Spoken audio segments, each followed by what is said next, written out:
Miriman Production.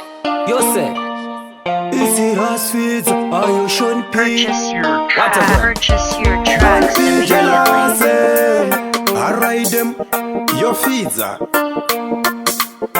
Namu amai abarote. Upenyu mutoro amazangu. Purchase your Kutambura hizi mosha tracks yangu. immediately. Ndinotora ukanine chido.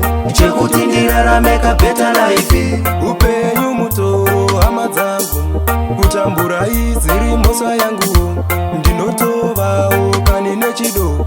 Chekutindira make a better life. Purchase your tracks immediately. Zano wandichina ndango sara ndiriwana. Shua ze upenyu inini zandikurira. Andichina kana nea chandifarira. My brother, I'm suffer, I'm very suffer. I need a better life, I need to groove with the Jaguar. Groove with the Jaguar, a BM Kushesh. BM Kushesh, I need to act like a nigga. Upenyu mutoro amazangu.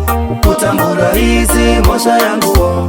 Ndinotora ukanine chido. Chekutindira make a better life. Upenyu mutoro amazangu. Kutambura hizi mosha yangu. Ndinotova ukanine chido.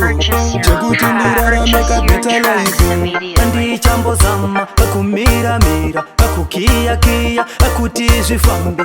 Vazhinji vacho vanotondiseka vanoti zvanzi handisi serious. The time I started, everybody was to laugh. I don't know why, because I was a kid. Because I was a kid, there was thing I never go. But look at me now, and look at me now. Upenyu mutoro amazangu. Kutambura hizi mosha yangu. Ndinotora ukanine chido. Chekutindira make a better life. Upenyu mutoro amazangu. Kutambura hizi mosha yangu. Ndinotova ukanine chido. Chekutindira make a better life. Inini zvangu ndapererwa. Zano wandichina ndango sara ndiriwana. Shua ze upenyu inini zvandikurira.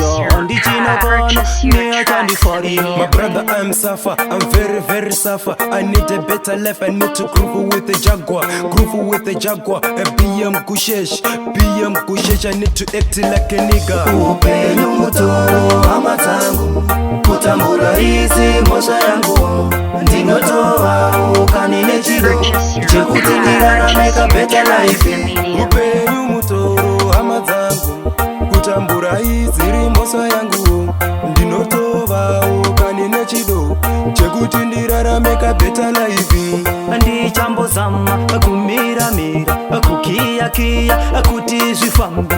Vazhinji vacho vanotondiseka vanoti zvanzi handisi serious. Sasaunyisira kukasidu jumanato. Ndichambo zama kumira kukia shamano.